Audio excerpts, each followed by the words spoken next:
Hi, I'm Cindy Zimmerman. I'm a co-founder of KeyFi, and this is my mom, Judy. I'm Judy Katzman. I have been in software development for my entire career.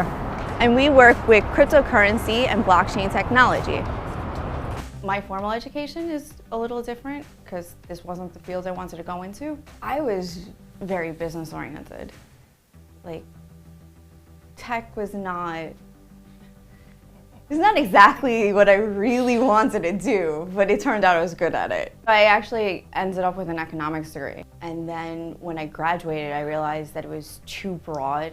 I didn't know what I really wanted to do. And then I ended up in tech because then I realized that I'm good at this and you can actually live off of being a developer. You can live off of this lifestyle. I am an old-time software developer. I'm into learning new technologies such as IoT, blockchain, cryptocurrency, and I've been at this a long time. Well, if you include high school, when I was like 16, 40 some odd years.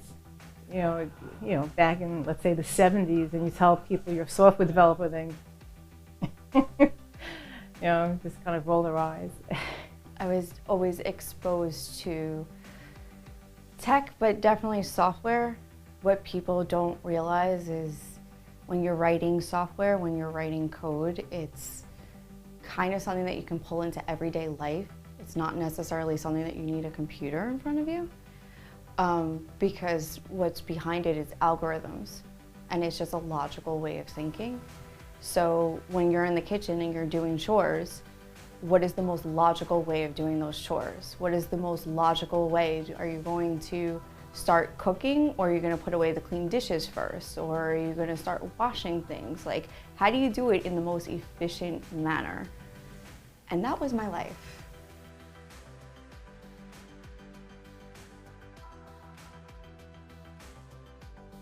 My aha moment was, that's real, because I heard it before and I didn't think it was real. And then when I realized that it was real, I started going down a rabbit hole. Because I have an economics degree, I constantly have thought about concepts like barter and trade and what money is. So when I heard of cryptocurrency, when I first heard of it, I was just like, oh, this is a natural concept. Like, this is just one giant social experiment. Let's just see how this works. That would be awesome. I didn't know much about it. And one day Cindy says to me, did you ever hear of Bitcoin? I'm like, no. And then in my email one day, I get an email saying in New York City, there was a Bitcoin meeting, a meetup. So I said, oh, okay, we're both at work. Why don't we go afterward? And that's sort of when I began learning about it. It's brought a side out of me that I hadn't seen before. Most employers, especially if you're in the US, I have dollars in a bank account because they're paying their bills in dollars in a bank account and they're getting paid in dollars in a bank account. It really depends on circumstances. It depends on so many things. I recently hired a life coach and I pay him in Bitcoin. I pay my media guys in Bitcoin. Although both are Americans, neither of them have bank accounts at the moment in the States. So it's not convenient for them. Living abroad and having to deal with bills in different countries, it's very convenient dealing with cryptocurrency. Like, very, very convenient. I actually got paid in Bitcoin. I was working at Bitcoin store. It was fine. I just converted what I needed when I needed. So it did work, and then I tried to buy some merchandise as well as a Bitcoin, because that would work. Cryptocurrency has had a lot of publicity. They've read in the newspapers about all the bad guys, and now they go, oh, you're with all those bad guys. But then there was a point where all of your friends told you, well, you made all this money in cryptocurrency, why don't you buy some stock? And what did you say to that? Because my friends don't say that, right? Because I have friends who got into cryptocurrency and then they're like, oh, there's this thing called the stock exchange. Like, did you know about this? I did have a lot of friends who come to me and say, help me buy Bitcoin. And honestly, all I could think of was, I don't want to be involved.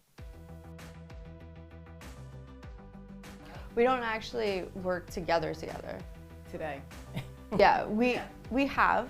There have been times that we've worked on the same projects and the same jobs. We did a lot of work for music publishing. The artists, the singers, the musicians. It takes forever for them to get any money from their concerts, music, whatever it might be. And there's really no way of tracking if they got what they were supposed to. So I was working with a company called Access Point, where they're putting together a system to track that and to make the system much faster so the artists actually know what they're supposed to get, and put items on the blockchain so that they know, what exactly occurred. But it's interesting because you do see that there are a wide range for blockchain technology, and music publishing is a really good example. But even when you were dealing with music publishing, you had to have like this balance of what are you putting on the blockchain versus what you would put in a centralized database. People like to say, you could put that on a blockchain. You could put anything on a blockchain, that's true. Do you want to? Is it really worth putting it on a blockchain? Once upon a time before crypto, I wanted to be a currency trader. And I was told that had a lot of pressure. You can't handle that. What do you know? I'm kind of doing it. So it's just not traditional currency trading.